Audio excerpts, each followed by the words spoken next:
You've heard it before, humans only use 10% of their brains. It's one of the most repeated myths in popular science, and it sounds incredibly compelling. The idea suggests we have vast mental power waiting to be unlocked. But is there any truth behind it? Or are we just romanticizing our potential?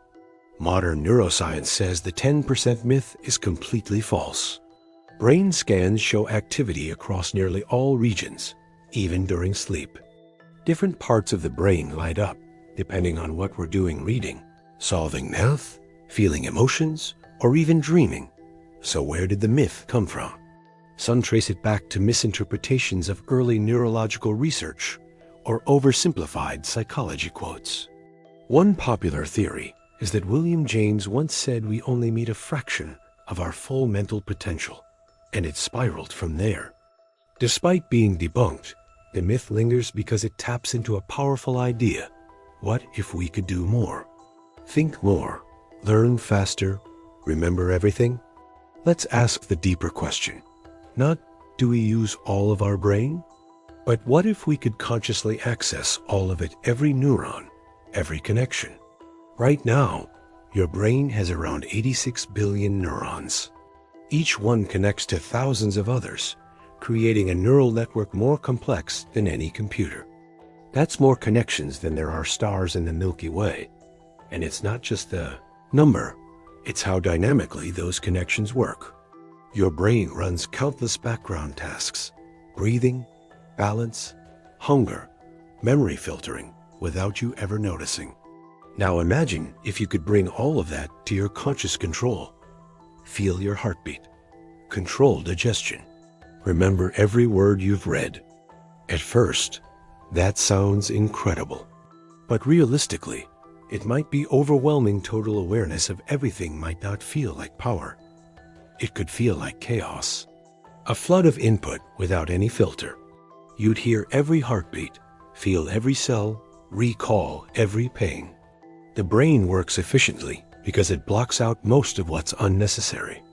It doesn't give you the raw feed, it gives you the highlights. In that way, your brain isn't a hard drive, it's a movie editor. It filters, cuts, rearranges, and smooths over reality. But let's say you could override that editor. You gain full access to memory, imagination, logic, emotion on demand. You could potentially rewire trauma, overcome phobias, and break old habits in hours. Neuroplasticity, the brain's ability to change, would explode. You might be able to learn a language in a day, or solve equations at lightning speed, with patterns forming like visions in your mind. This isn't just fantasy. There are glimpses of it in real life. Savants, for example, show bursts of exceptional ability, sometimes after injury. Some can play music perfectly after hearing it once. Others can do massive calculations instantly without understanding how. These rare abilities hint at hidden capacities most of us never tap into. But they also come with trade-offs: social difficulty, anxiety, isolation. That suggests total brain use may not be universally positive. The brain filters reality for survival, not for full awareness. Let's talk about time perception. In dangerous situations, time seems to slow. That's your brain processing more data per second. If you could control that switch at will, you might be able to stretch time, mentally making moments feel longer or clearer. You might also control pain. Some monks and deep meditators already show signs of pain tolerance by altering brain function. In theory, you could mute emotional reactions, shut off grief, anxiety, fear on command. But what would that do to your humanity? Emotions help us connect, make decisions, and survive. Full control over them might make you logical but emotionally hollow. Memory would also change dramatically. Total recall could mean reliving memories like video, but it could also mean never forgetting trauma. There's a reason the brain forgets some memories, hurt too much, or serve no purpose. Selective memory is a defense mechanism. Still, having control over what to keep and what to discard would be powerful. You could master emotional healing with intention. Motor skills would also reach new levels. You could gain absolute control over your muscles, perfecting athletic or artistic movement instantly.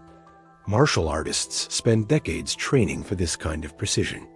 But with full brain access, it could happen in days, not years. Visual processing might become hyper-advanced. You'd notice tiny details, shifts in facial expressions, or patterns invisible to others.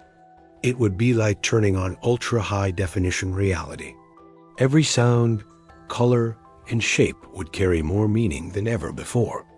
This also means enhanced creativity. You could combine abstract ideas with logic, emotion, and memory, generating truly original thoughts. You might even be able to alter your brain's wiring deliberately. Need more focus? Reassign neurons. Want faster learning? Create new shortcuts. This sounds like science fiction, but research into brain-computer interfaces is already underway. Neuralink and other companies are testing direct brain control. Imagine thinking a question and getting an answer instantly. No typing, no talking. Just thought-to-thought communication. That opens doors to brain-to-brain sensing. Could two people share thoughts, feelings, even memories without saying a word? But this also raises ethical questions. Could you be hacked? Could someone upload thoughts or steal memories? As power increases, so does risk. Using 100% of your brain would require incredible discipline, ethics, and protection. And what about dreams? What if you could control your dream world completely? Lucid dreaming on steroids with real-world benefits. You might simulate experiences before doing them. Practice skills in your sleep. Visualize outcomes so vividly they feel real. This could reshape education, therapy, and creativity. But again, there's a line between power and mental overload. Now let's return to the original myth. We don't use 10% of our brain. We use it all. But we don't access it all, consciously or efficiently. So the real question isn't, can we use more? But how do we use what we already have better? Meditation, learning, problem-solving, deep conversation all help expand brain function in healthy, sustainable ways. True intelligence isn't about knowing everything. It's about connecting things in new ways, thinking critically, and adapting quickly. Einstein didn't use more brain, he used it differently. He imagined, visualized, and questioned what others accepted. Unlocking potential isn't about activating neurons, it's about removing mental limits, letting go of fear, distraction, and doubt. That's how you access more of your brain, by challenging it, stretching it, feeding it new information. Your brain is a living network. It rewires itself with every new experience, every question, every risk. You don't need a pill to become limitless. You need focus, curiosity, and resilience. Because in truth, you are already using 100% of your brain, just not all at once, and not always with intention. The goal is not total power. It's smart, meaningful power used at the right time, in the right way. So stay curious, keep learning, keep growing, because the real limit isn't your brain, it's your belief about what it can do.